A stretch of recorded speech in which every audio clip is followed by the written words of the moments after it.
Monsoon fury claims 131 lives in northern India. Death toll in Uttarakhand reaches 102. Thousands of pilgrims stranded. 1,500 people safely evacuated from Govind Ghat in Chamoli. Rescue operations in full swing. The famous Kedarnath shrine virtually submerged in mud and slush, where 50 people died in the unprecedented flash floods. About 500 people, including several pilgrims, are said to be missing in that area. PM directs all central agencies to help flood-hit state in rescue and relief. He assures Uttarakhand Chief Minister of all possible help. Sonia Gandhi also talks to Chief Ministers of Uttarakhand and Himachal.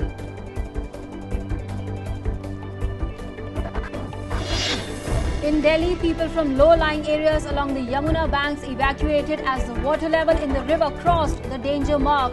The old Yamuna bridge shut for rail and road traffic.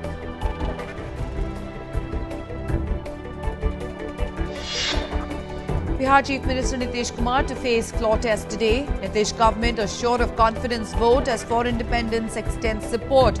Congress to abstain during confidence motion.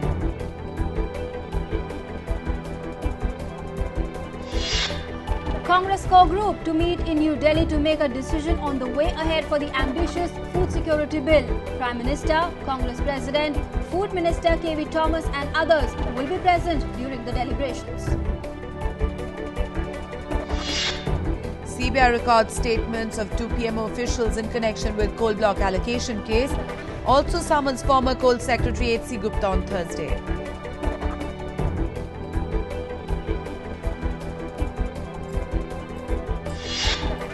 Gujarat Chief Minister Narendra Modi reaches out to party seniors. Modi meets Advani in New Delhi at his residence for the first time after his elevation as campaign committee chief. He also meets Atal Bihari Vajpayee and Murli Manohar Joshi. Gujarat High Court asked CBI to complete its inquiry on Ishrat Jahan case by 4th of next month. CBI questions IB Special Director Rajinder Kumar. Agency will question former Gujarat DGP in connection with the case. India asks China to give greater access to Indian movies in that country. INB Minister discusses media, entertainment, industries and cinema with his Chinese counterpart in New Delhi.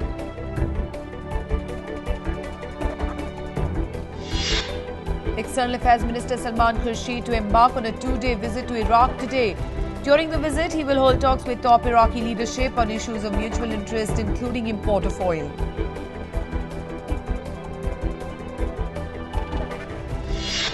At least 29 people, including a provincial legislator, were killed in a suicide attack in northwest Pakistan.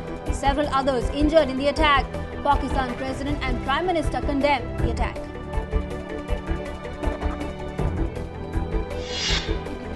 In Iraq, at least 32 people were killed in suicide bomb blasts and shootouts. More than 60 injured in the attacks. No group immediately claimed responsibility for the attacks.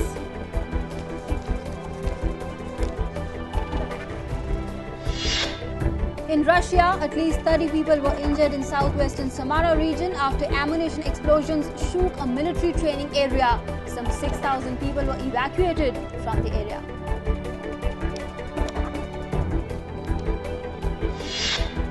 In Afghanistan, 4 US soldiers were killed by indirect fire at Bagram Air Base. The incident happened hours after the United States announced direct talks with the Taliban.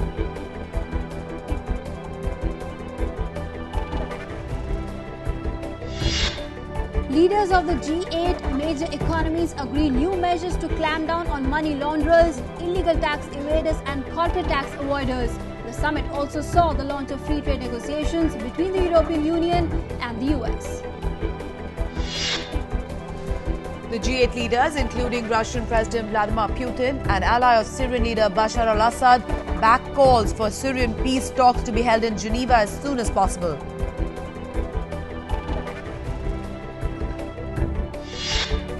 In Brazil, nationwide protests continue to demand better education, schools and transport. Protests began with demands for bus fare hikes to be revoked, which later turned into a nationwide demonstration against bad governance. In cricket, semi-final lineup clear for ICC Champions Trophy. South Africa to take on England today. India plays with Sri Lanka for berth in final tomorrow.